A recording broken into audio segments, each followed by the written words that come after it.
Here. I come from Morocco, North Africa. I used to teach at university, and I started doing some consulting for the government. The government had a big initiative on vocational training, and they asked me to evaluate the results. And being much younger and less diplomatic, I wrote in, exactly in very frank terms, exactly what I had seen. And I guess the government didn't like it too much, so they hid my report in a drawer. But at the time, they had a project with the World Bank, and somehow somebody at the ministry must have given my report to the World Bank colleagues, and they said, oh, we want to meet this person. And a few months back, after that, I got a job offer for 3 years at the World Bank.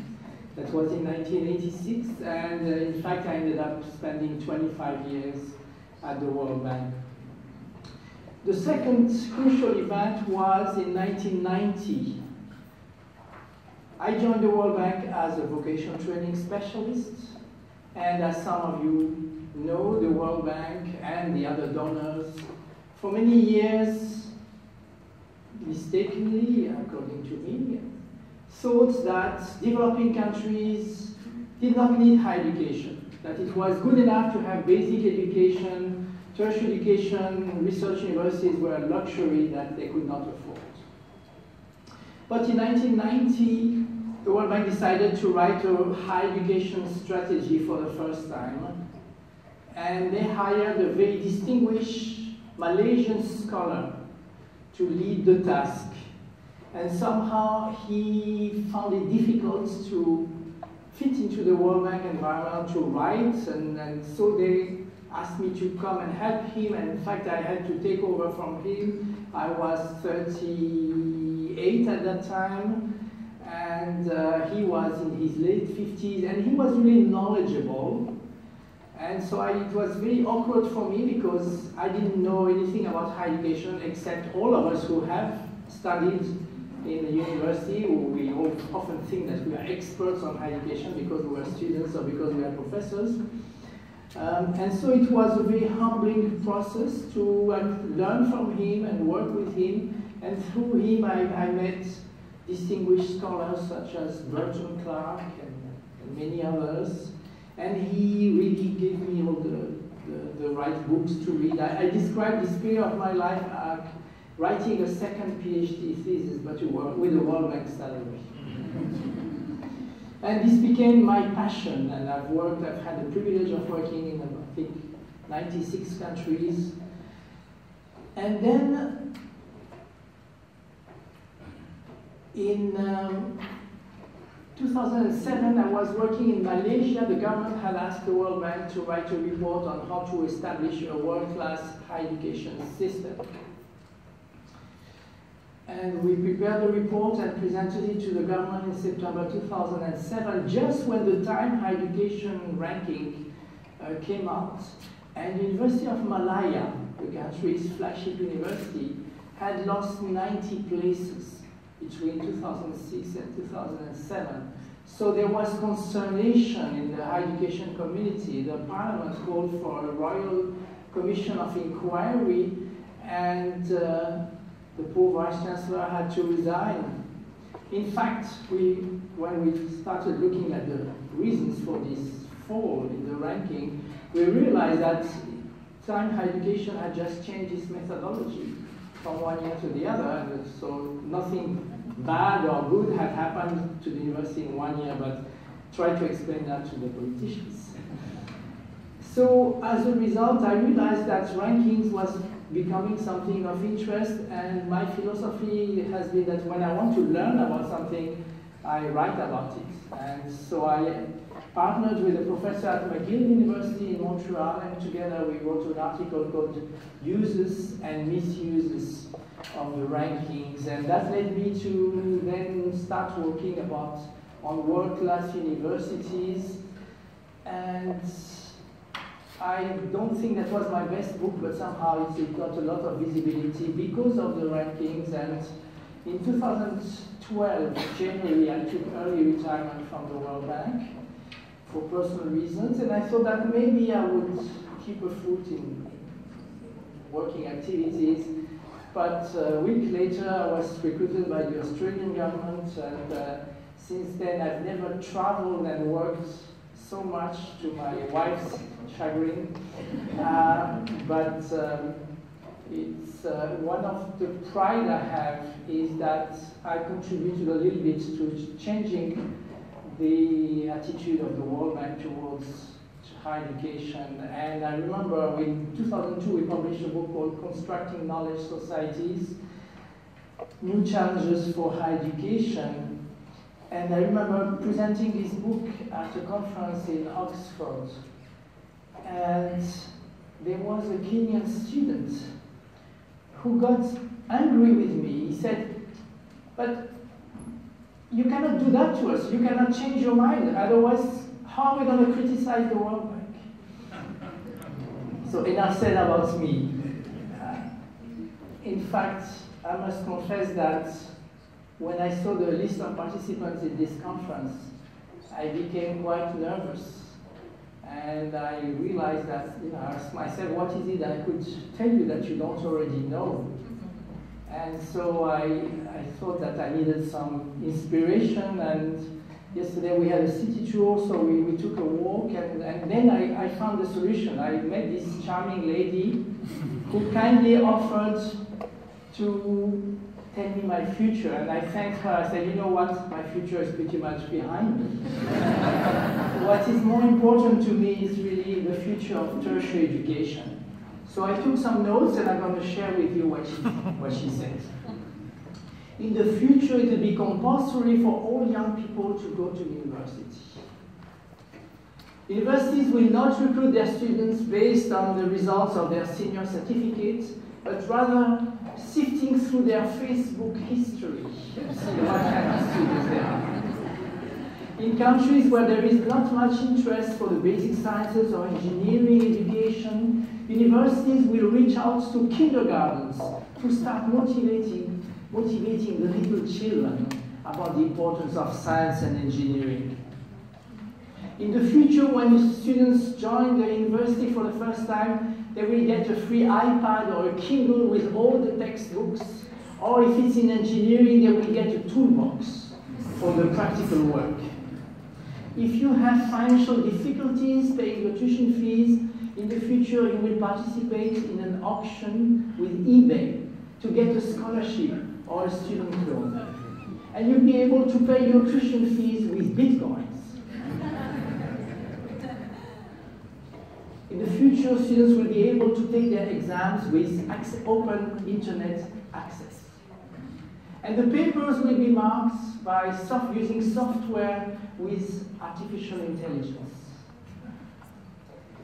In the future, the validity of a degree will be only 5 years because of the constant change in the labor market, which is bad news for those of you who still teach, because you will have to redo your curriculum frequently. But not to worry, because the average duration of a class will be only 10 minutes, and many of the classes will be online anyway. In the future, it will be much cheaper to build or expand your university because we'll have only e-labs or i-libraries, everything virtual. No more paper textbooks, we will have digital flexbooks that can be updated every week. In the future, if your graduates do not find a proper job within 6 months of leaving university, you will have to reimburse them the cost of their studies, or to pay back their student loan on their behalf. Bad news for public universities, because in the future, you will not receive more than 10% of your budget from government. But don't worry too much, because you will be so effective in fundraising that in the middle of the academic year, you will be telling these philanthropies out there, that's enough for this year. Please come back next year with your money. Good news for the Vice Chancellor, because in the future, the average annual salary of a VC will be $1 million US. But it will be indexed to the ranking of the university, going up or down with the ranking.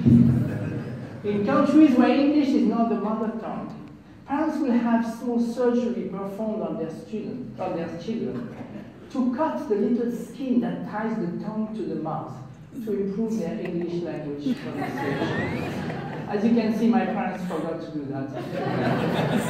And if by any chance somebody here in the audience still believes that the MBA is a good degree, forget about it. In the future, it will all be about the MFA, the Master in Fine Arts, because of the importance of design and creativity. Now, you may think that I have been telling you science fiction stories.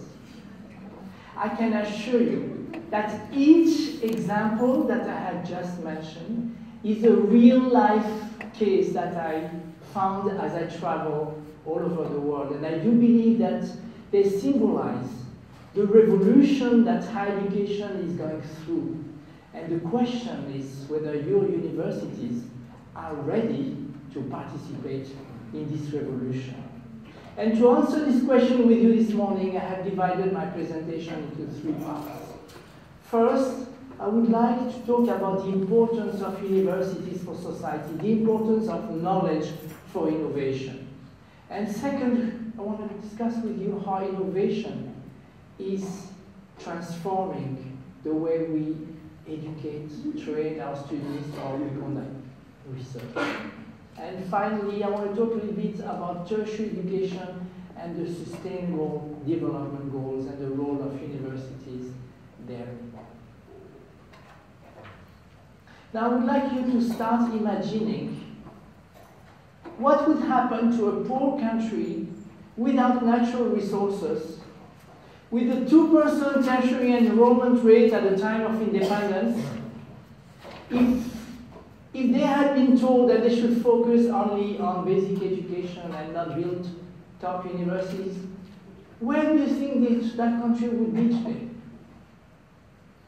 And as a little quiz, I want you to guess which country I am alluding to. Is it Brazil or South Korea? You want to take a vote?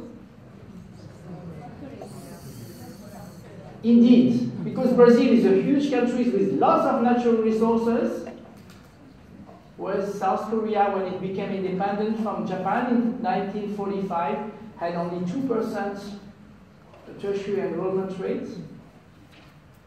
And if you travel to South Korea, you would know that 2/3 of the area is pure mountains and rocks, and they don't have natural resources.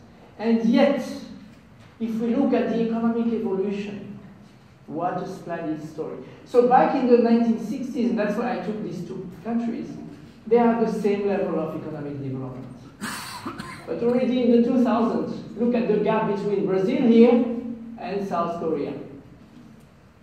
Now, former colleagues of mine at the World Bank did a study to try to understand this divergent path and making allowance for differences in capital investment, human resource investment.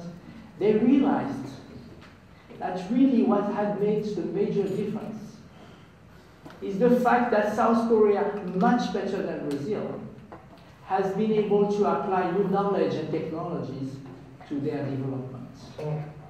So I'm going to do a second test now to see whether there is any truth in this finding.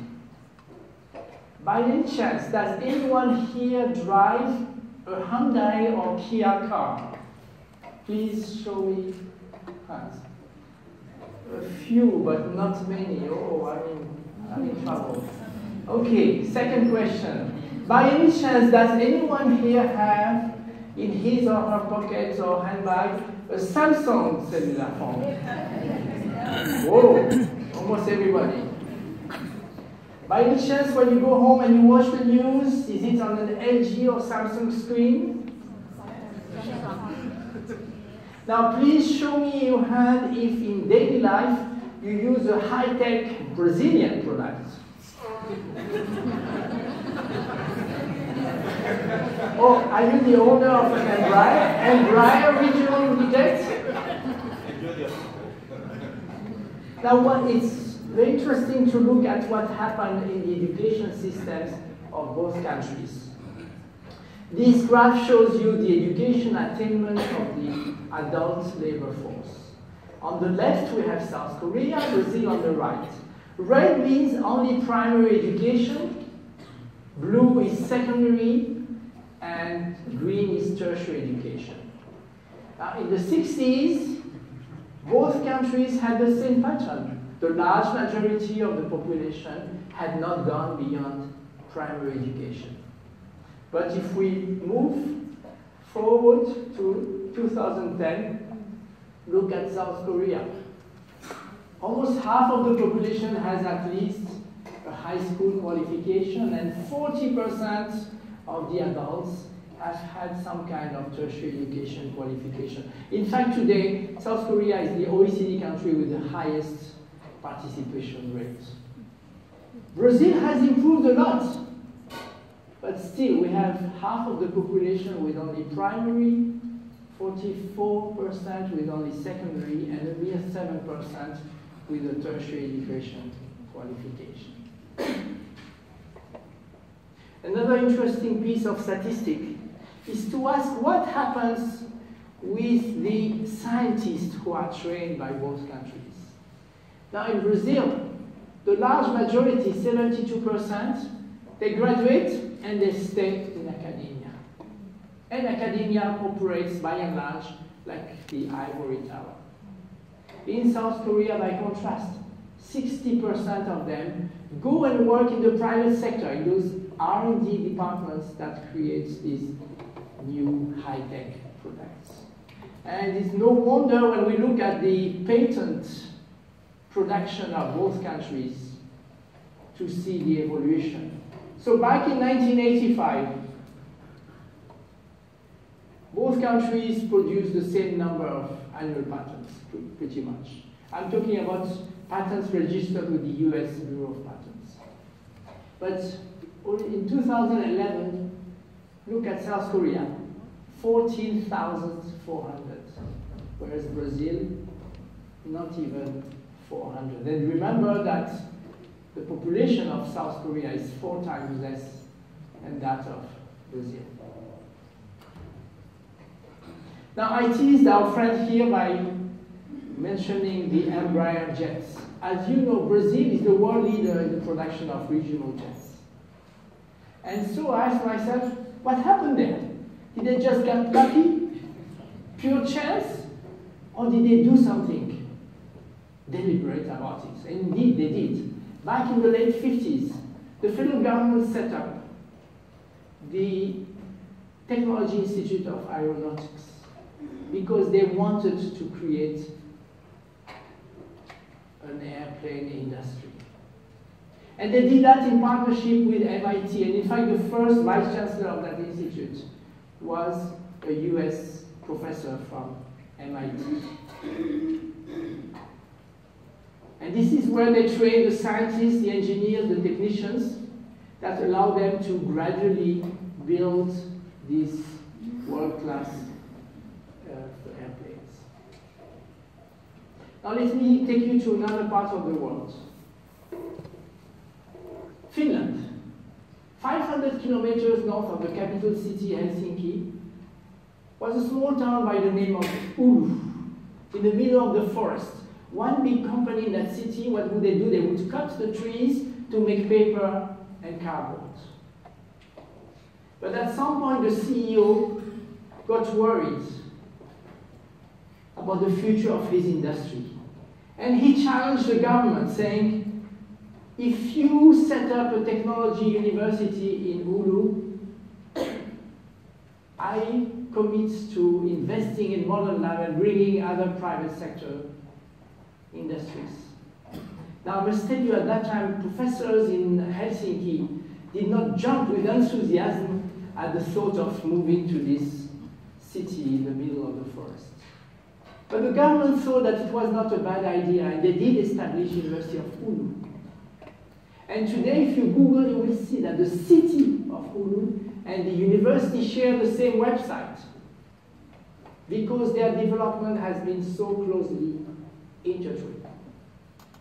Now, what's the name of this company whose CEO had this vision for the future? Can anyone take a guess? Nokia, indeed. They transformed themselves from a company producing forest products, cable, rubber, to becoming a world leader in electronics. In their best days, contributing 20% of Finland's exports and financing 2/3 of the country's R&D. Now, some of you may challenge me now saying, this is a very poor example because we all know that Nokia is not doing so well. And yes, you are right. But I believe that herein lies a second lesson. The fact that I am #1 today doesn't guarantee in any way that I will remain #1 tomorrow unless I keep innovating. And I believe that this lesson applies equally to universities. We cannot afford to be complacent. Maybe someone will recognize Erna Solberg, Prime Minister of Norway. In fact, she was re-elected a few weeks back, if you follow the news. Now, what did Norway build its wealth on? Oil and gas. And they built this huge sovereign fund. Now, recently, in one of her speeches, the Prime Minister astonished the Norwegians by telling them, we need to forget about gas and oil. Knowledge is the oil of the future. And I do believe that this applies to any country in the world. And indeed, you have a growing number of countries that are putting tertiary education at the heart of their development policy. Of course, the Nordic countries, but also the Lisbon agenda of Europe, and the East Asian dragons or tigers, whichever word you want to use. And let me illustrate that with one last example in Asia. 1965. This is a small fisherman's village called Singapore. GDP per capita is $500. No resources whatsoever. It's a small island state. They have to import everything, their food, energy, drinkable water from their neighbors Indonesia and Malaysia.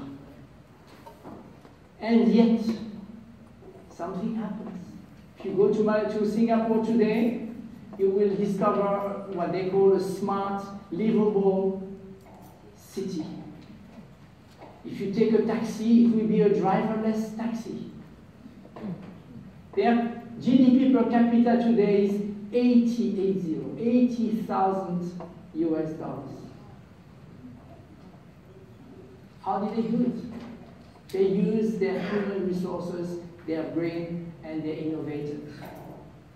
Let me illustrate how the National University of Singapore has contributed to that miracle with two examples.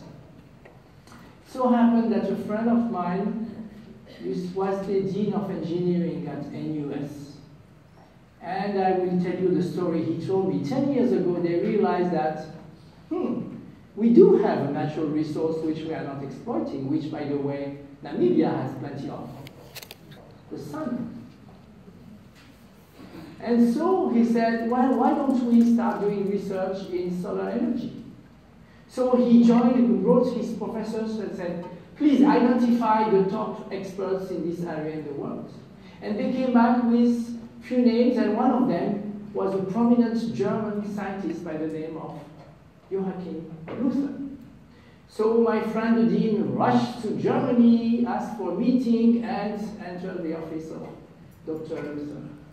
And I started to explain the beauties and the importance of Singapore. But Professor Luther was not thrilled, and in fact told him, well, thank you very much for your visit, but you know what, I'm very happy in my country, and in fact the president had just appointed him as head of a national commission on the future of renewable energy, so he said, thanks for the visit, and bye-bye, go away. We're done here. But my friend, who is a bit stubborn, took out of his pocket 2 business class tickets and told the professor, here is a ticket for you and your wife, why don't you come and spend a few days in Singapore to judge by yourself? So they set up this, NUS set up this new institute, and I'm showing you a picture of the inauguration. On the left, we have the president of Singapore, and on the right, we have the first director of the institute. Can anyone guess who was the first director of the institute? Professor Joachim Luther. And with him, he brought not only knowledge, but also hundreds of thousands of research money. And as a result, a few years later, we see that in Singapore, there is a solar energy industry representing a national annual income of 3.5 billion US dollars. That is, if I'm not mistaken, 25% of Namibia's annual GDP. Now, Singapore is also has a big role in logistics. I believe it's the same in Namibia. You know, it's a big harbor, a big airport, etc. So they thought we need expertise, more expertise in that area. So they set up the Asian Logistics Institute in partnership with Georgia Tech. And today that sector represents $166 billion every year. Now the last point I want to make in this first section is that we have to recognize that knowledge is increasing exponentially, and we have to think through what it means for the work we do in our universities. Just to illustrate this point, can anybody guess what I'm showing you here? This is the first hard disk, 1956. And it is so, it weighs 1,000 kilos, and it is so powerful that at that time you could have stored up to 128 kilobytes of information. Another illustration, perhaps more scientific.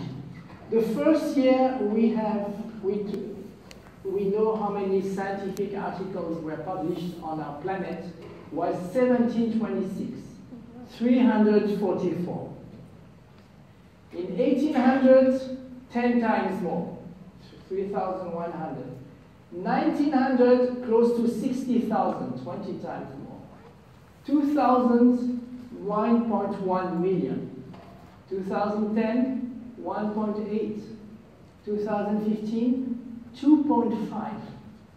How can any one of us keep abreast of developments in our discipline with such a rapid growth in scientific knowledge?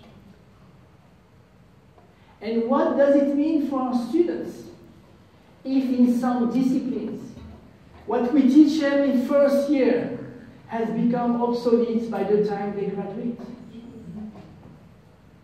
So how can we keep up?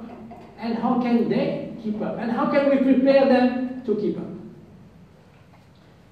So let us move now to the second part. How can all these innovations impact what universities do, hopefully in a positive way? I think I see three dimensions of innovation. First, because the labor market is changing so drastically, we need to give our students new competencies, skills, attitudes, and behaviors. Second, we need to engage them with new pedagogical practices. And third, we must see how we can make an innovative use of new technologies for that purpose. Let's look at the first dimension. We're entering the digital era, and this is transforming the labor market. And here are the causes, here is the cause of all our troubles. Robots, artificial intelligence, machine learning. The future of jobs can be very different.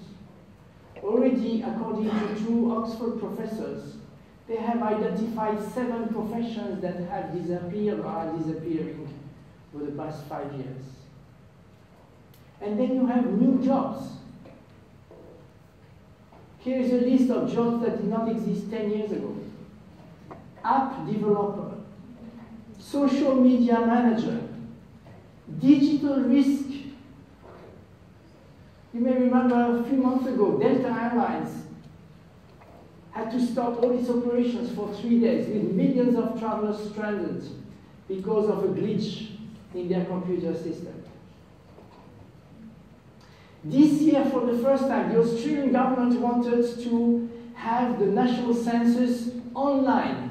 No more people going around and knocking at your door. So they worked very hard for 3 years to prepare that.